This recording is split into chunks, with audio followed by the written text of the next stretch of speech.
Thanks for staying tuned to Rise News. This is Newsday. I'm Cynthia Are. I'm Vambai Mutiniri Ekpeyong, and of course we will be bringing you all of the top stories from the day. But we start here in Nigeria, as Ekiti has emerged the second state after Enugu to float its own electricity regulatory body as component subnationals of Nigeria begin to take up the option of exiting the control of the apex industry regulator, the Nigerian Electricity Regulatory Commission. Now, the Commission says Ekiti State was only complying with the amended Constitution of the Federal Republic of Nigeria and the Electricity Act 2023 as amended. Former President Muhammadu Buhari had in March 2023 assented to the law, which now empowers states to license, generate, transmit, and distribute electricity. President Bola Tinubu has also made at least 2 amendments to the law since he took over in May of 2023. Our Rise News analyst Dayo Sobowale joins us now to discuss the deregulation of Nigeria's electricity supply industry and how end users in the states can benefit from the new dispensation. Good afternoon, Mr. Sobowale. It's always a pleasure to have you in studio. It's a pleasure being here. Right. Now, let's dig into this. A lot of celebration from many people, but also a lot of pessimistic observers who feel that it's going to be more of the same, but only at a state level. What are your thoughts? Are we moving in the right direction, and are we in a position to turn this into a positive development? See, I dismiss the pessimism first, because it's a step in the right direction. I've been waiting for it. It's because it has not, the states have not taken up the challenge. That was why you had the NERC bringing on some strange prices on tariffs, talking of one band or the other band. This is the real thing. It was Buhari who set it in motion with the Power Act, and then Tinubu showed that it is part of his own priority. And you see, I've been wondering why it has not happened since. And you see, the NERC, the regulatory authority, I think was just trying to fill a vacuum. But it knew it didn't have that authority anymore. Maybe somebody is pulling the gun at it, and that is why it is complying now. It was Enugu first, then Ondo, and Ekiti.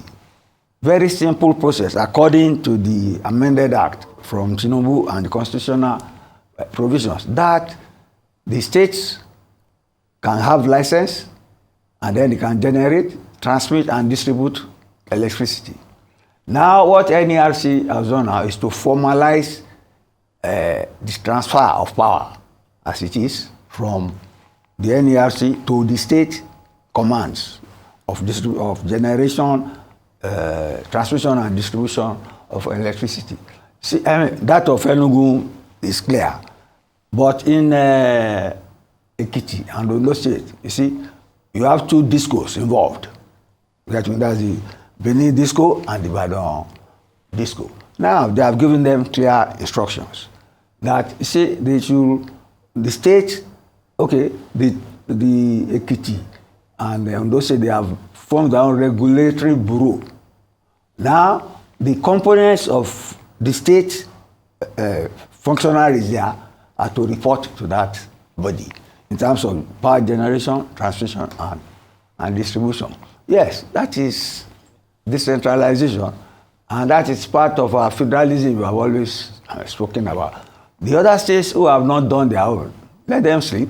There are people who will come at them. Because if you generate electricity, you can industrialize, you can power your schools, power your hospitals, and people will be up and doing, and the economy will boom. I commend the 2 states in the southwest and Enugu State. Other governors or the people of the states in other places should be at the doorstep of the state houses and tell the governors to be up and doing, because that's what they voted them into power in the first instance. I'm very happy about it. Those who are being pessimistic, that is their lot. You see, a law has been made before. I was saying the Minister of Power was literally sleeping. I said it here. But now, you can see that the initiative is not a federal initiative. It's a state initiative. Only 3 states out of 36. So what is happening? It's not as if the others don't have industrialization in mind or they don't want to cater for it. But I'm sure they are all working at it. You see, I don't know why Lagos was not mentioned, because I know even before this act, Lagos has been finding a way to generate electricity locally and distribute to even social institutions, just to help people enjoy the good things of life. Because if you don't have electricity, it's like you are living in the Stone Age.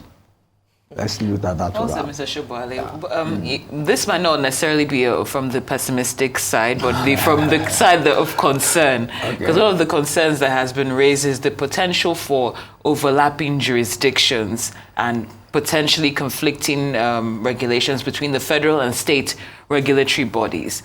Now, how can this be addressed to ensure a harmonized and cohesive framework for the sector? That's very bad anticipation. You see, the statute is very, very clear on the distribution of power. This is a form of decentralization. If there is any duplication, let them sort it out. But like NEC has given out the instruction now, it is in the act. If you read the act out, it's not as if there will be a vacuum.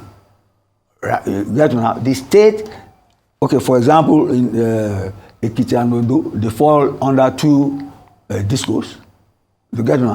So they are saying in Benin, you see, the state that falls under Ondo or that falls under should use what it has on the ground.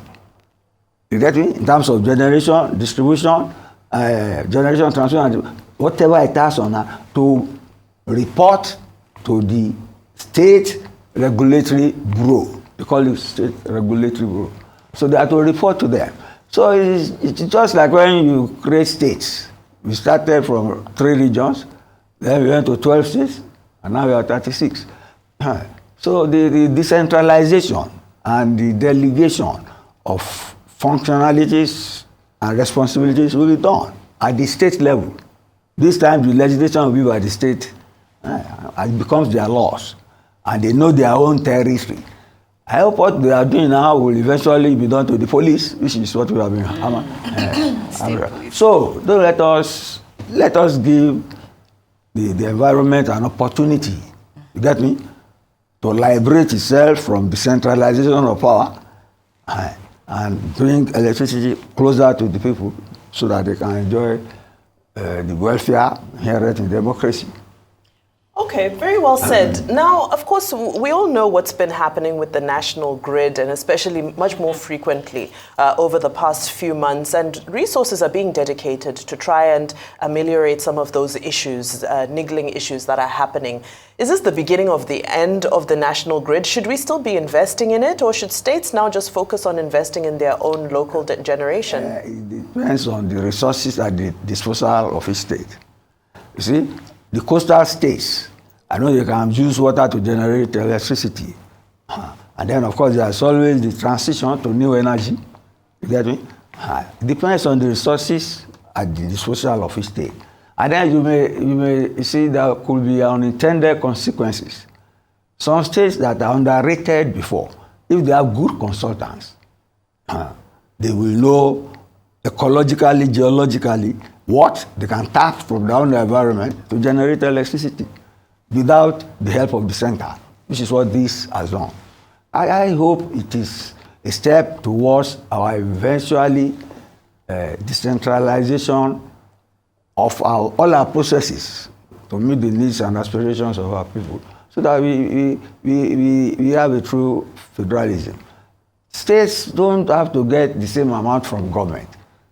States can generate resources, and in some places, some states can even give to the center after taking their office. That's the essence of federalism, not the unitary system we are practicing now. So the odds for me are in favor of this decentralization, this actualization of the Power Act, as amended by the current president. It is a step in the right direction. It's going to make electricity more available in some states more than the others. Do you get me now? Because the speed, they are not moving at the same speed. It's a race. Indeed. Mr. Sobowale, the success of deregulation, and also it depends on the capacity and competence of the workforce in the electricity sector. So I'm just wondering what measures you'd like to see on the state level or in terms of the regulatory bodies in order to make sure that they have adequate training, skill development, and retention of those skilled personnel. Answer the question yourself. Training and development, continuous training and buying good equipment. You mentioned the grid the other time, of course. The grid is about to die a slow death. You get me? Because if these people are coming to the field to generate electricity, they will have their own grid. It's not only state grid, private investors are allowed to come in. They are to be given licenses by the state. So it's a new ball game, and the prospects are more positive than negative. Get me? So let's give it the benefit of doubt that people will seize it with both hands and work at it, not sluggishly, but brilliantly to bring power to the people. Absolutely. We hope to see some healthy competition Power between the states. Yes, power to the people. Let's see which state can... I know. Electricity. Let's see which state can be the first to get to, 24 hours to the entire state consistently. It should be a race now. It should be a race, exactly. Yeah. Well, I hope they're up to the challenge. Mr. Dayo Sobowale, thank you so much for your time. You. Always a pleasure to be in discussion with you.